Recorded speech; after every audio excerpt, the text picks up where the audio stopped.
Power star Pawan Kalyan కథానాయకుడిగా నటిస్తున్న హరిహర వీరమల్లు చిత్రం ప్రకటించిన నాటి నుంచే భారీ అంచనాలున్నాయి. అయితే అనుకోని కారణాలతో గత కొంతకాలంగా స్తబ్దుగా ఉన్న ఈ చిత్ర బృందం ఇప్పుడు ఒక కీలకమైన అప్డేట్ని తాజాగా విడుదల చేసింది. ఈ చిత్రానికి సంబంధించిన రెగ్యులర్ షూటింగ్ను ఆగస్టు 14న తిరిగి ప్రారంభించినట్టు తాజాగా చిత్ర బృందం వెల్లడించింది. అలాగే ఈరోజు ప్రముఖ యాక్షన్ దర్శకుడు స్టన్ సిల్వా ఆధ్వర్యంలో ఒక భారీ యుద్ధ సన్నివేశం చిత్రీకరణ ప్రారంభించినట్టు ప్రకటించింది. ఈ భారీ యుద్ధ సన్నివేశ చిత్రీకరణలో సుమారు 400 నుండి 500 మంది ఫైటర్లు మరియు జూనియర్ ఆర్టిస్టులు పాల్గొంటున్నారు. పవన్ కళ్యాణ్ ప్రస్తుతం రాజకీయాల్లో బిజీగా ఉన్న సంగతి తెలిసిందే. జనసేన పార్టీ అధ్యక్షుడిగా, ఆంధ్రప్రదేశ్ ఉప ముఖ్యమంత్రిగా ఆయన ప్రజాసేవకు తన సమయాన్ని కేటాయిస్తున్నారు. అదే సమయంలో తాను అంగీకరించిన సినిమాలను పూర్తి చేయాలని నిర్ణయించుకున్నారు. పవన్ కళ్యాణ్ కూడా మరికొద్ది రోజుల్లో హరిహర వీరమల్లు చిత్రీకరణలో పాల్గొంటారని చిత్ర బృందం వెల్లడించింది.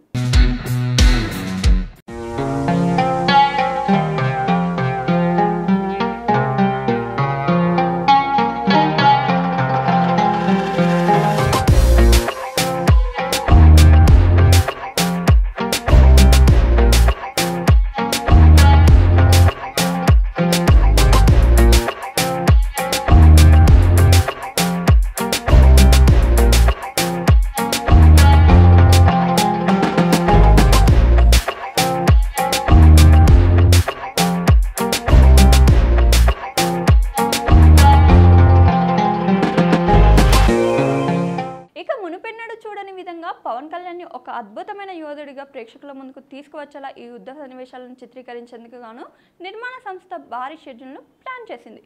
పవన్ కళ్యాణ్ తన నట జీవితంలో మొదటిసారిగా చారిత్రక యోధుడిగా కనిపించనున్నారు.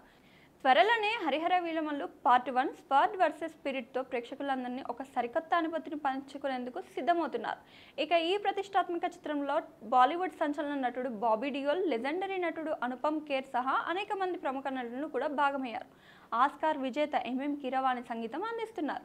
లెజెండరీ నిర్మాత ఎంఎం రత్నం సమర్పణలో మెగా సూర్య ప్రొడక్షన్స్ పతాకంపై ఏ దయాకర్ రావు ఈ చిత్రాన్ని భారీ వ్యయంతో అత్యంత ప్రతిష్టాత్మకంగా నిర్మిస్తుండగా ఏఏ రత్నం కుమారుడు జ్యోతికృష్ణ దర్శకత్వ బాధ్యతలు నిర్వహిస్తున్నారు.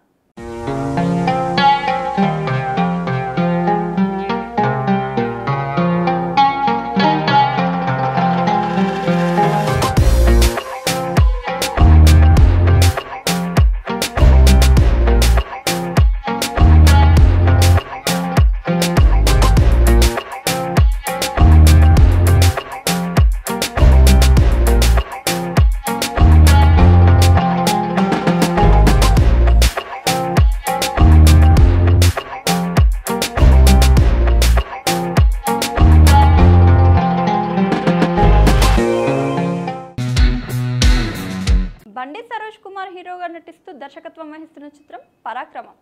శృతి సమాన్వి, నాగలక్ష్మి, మోహన్ సేనాపతి, నిఖిల్ గోవు, అనిల్ కుమార్ ప్రధాన పాత్రలో నటిస్తున్నారు. ఈ సినిమా సెన్సార్ నుంచి ఏ సర్టిఫికేట్ పొందింది. ఈ నెల 22న గ్రాండ్ థియేటికల్ రిలీజ్కు వస్తుంది. ఈరోజు పరాక్రమం సినిమా ట్రైలర్ రిలీజ్ కార్యక్రమాన్ని హైదరాబాద్లో ఘనంగా నిర్వహించారు. ఈ కార్యక్రమంలో హీరో సందీప్ కిషన్, నిర్మాత ఎస్కేఎన్ అతిథులుగా పాల్గొన్నారు. ఈ సందర్భంగా బండి సరోజ్ కుమార్ మాట్లాడుతూ, పరాక్రమం ట్రైలర్ లాంచ్కు వచ్చిన నా మిత్రుడు ప్రొడ్యూసర్ ఎస్కేఎన్, హీరో సందీప్ కిషన్కు థ్యాంక్ యూ చెప్తున్నా. ప్రతి కామన్ మ్యాన్కు కనెక్ట్ అయ్యే సినిమా. కామన్ మ్యాన్లా బతకడం కష్టం. మీ లైఫ్లో హీరోలు ఉంటారు, విలన్స్ ఉంటారు, ఎన్నో భావోద్వేగాలు ఉంటాయి. అవన్నీ మిమ్మల్ని మీరు తెరపై చూసుకున్నట్లు పరాక్రమం సినిమా ఉంటుంది అని చెప్పారు. నేను అభిమానించే చిరంజీవి పుట్టినరోజున పరాక్రమం రిలీజ్ చేసుకోవడం సంతోషంగా ఉంది. చిరంజీవిని చిరంజీవి అనే పిలుస్తా. ఆయనకు భారతరత్న కూడా చిన్నదే అనేది నా అభిప్రాయం. చిరంజీవి అంటే శిఖరం. ఆయన హీరోగా నాలాంటి ఎంతోమందిని ఇన్స్పైర్ చేశారు అన్నారు హీరో సందీప్ కిషన్. హీరో సందీప్ కిషన్ మాట్లాడుతూ, బండి సరోజ్ కుమార్ చాలా జెన్యూన్గా ఫిలిం మేకర్. ఆయన వ్యక్తిత్వం కూడా అలాగే ఉంటుంది. ఆయన సినిమా ఈవెంట్స్ కూడా రొటీన్గా ఉండవు. నేను చెన్నైలో పోర్కాలం అనే సినిమా చూసి ఎవరీ దర్శకుడు అని ఆశ్చర్యపోయా. ఆయనే బండి సరోజ్ కుమార్. ఆ తర్వాత ఆయనను ఫేస్బుక్లో వెతికి మరీ టచ్లోకి వెళ్ళా. పరాక్రమం ఒక జెన్యూన్ ఫిలిం. ఈ సినిమా మీ ఆదరణ పొందాలి. ఆయనకు, ఆయన సినిమాలకు సపోర్ట్ చేసినందుకు నేను ఎప్పుడు సిద్ధంగా ఉంటాను అని అన్నారు. పృథ్వీరాజ్ సుకుమార్ అనే హీరోగా బ్లెస్లీ దర్శకత్వంలో గతేడాది వచ్చిన సినిమా ఆడు జీవితం. కేరళలో నజీబ్ అనే వ్యక్తి బ్రతుకు తెరువు గల్ఫ్ కంట్రీ అయిన దుబాయ్కి వెళ్ళినప్పుడు అక్కడ ఏం జరిగింది, అసలు నజీబ్ తిరిగి కేరళ వచ్చాడా, దుబాయ్లో ఎటువంటి దారుణ పరిస్థితులు ఎదుర్కొన్నాడు వంటి కథాంశంతో తెరకెక్కిన ఆడు జీవితం భాషతో సంబంధం లేకుండా ప్రతి ఒక్కరిని ఆకట్టుకుంది. 2023 కేరళ టాప్ గ్రాసర్ చిత్రాల సరసన నిలిచింది. తాజాగా జరిగిన 54వ కేరళ స్టేట్ ఫిలిం అవార్డ్స్ కార్యక్రమంలో ఆడు జీవితం అదరగొట్టింది. 1 కాదు 2 కాదు ఏకంగా 9 అవార్డులు దక్కించుకొని రికార్డు సృష్టించింది. ఎడారిలో దిక్కుతోచని స్థితిలో గొర్రెల కాపరిగా పృథ్వీరాజ్ నటన ప్రతి ఒక్కరితో కంటతడి పెట్టించింది. ఇక అంతటి అద్భుతమైన నటన కనబరిచినందుకు గాను Kerala state film best actor award అందుకున్నారు పృథ్వీరాజ్ సుకుమారన్.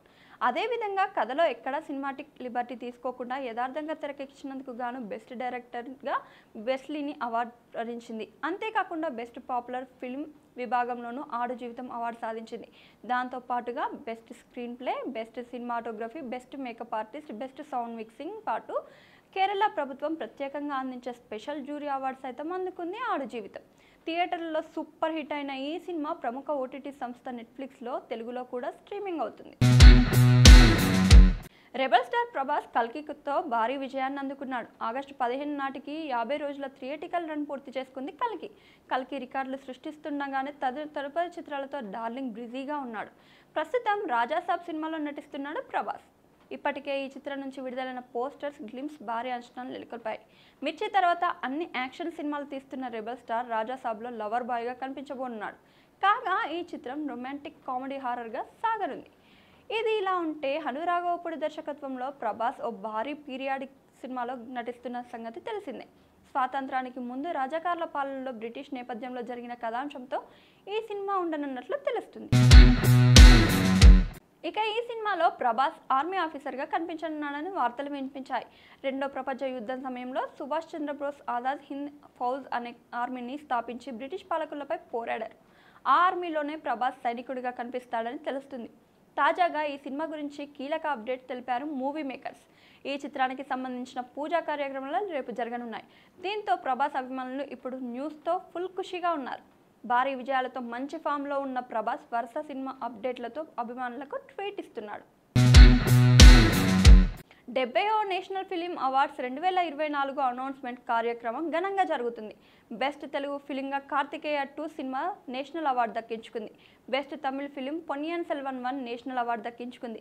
అదేవిధంగా best Kannada film KGF chapter 2 సినిమా అవార్డు దక్కించుకోవడం గమనార్హం. ఇక అదే సినిమాకి బెస్ట్ స్టంట్ కొరియోగ్రాఫర్ కేటగిరీలో కూడా నేషనల్ అవార్డు దక్కింది.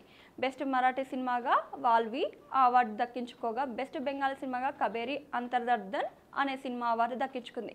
బెస్ట్ మ్యూజిక్ కేటగిరీలో హిందీ బ్రహ్మాస్త్ర సినిమాకు గాను ప్రీతం అవార్డు దక్కించుకున్నారు. ఇక బెస్ట్ లిరిక్స్ అవార్డు ఫోజా సినిమాకి గాను నౌషాదా సాదర్ ఖాన్కి దక్కింది. బెస్ట్ ఎడిటింగ్ అవార్డు మలయాళ సినిమా అట్టంకి దక్కింది. కాంతారా సినిమాలో నటనకు గాను రిషబ్ శెట్టికి బెస్ట్ యాక్టర్గా నేషనల్ అవార్డు లభించింది. తిరు సినిమాకి గాను నిత్యా మీనన్కి బెస్ట్ యాక్ట్రెస్ అవార్డు లభించింది. ఇక బెస్ట్ యాక్ట్రెస్గా కచ్ ఎక్స్ప్రెస్ సినిమాకు గాను మనసి పరేఖ్ కూడా అవార్డ్స్ అనౌన్స్ చేశారు. వీరిద్దరి కలిసి అవార్డు షేర్ చేసుకోబోతున్నారు. మరో ఆసక్తికరమైన అంశం ఏమిటంటే బెస్ట్ సినిమా అవార్డు కూడా మలయాళ సినిమా అట్టంకి దక్కింది.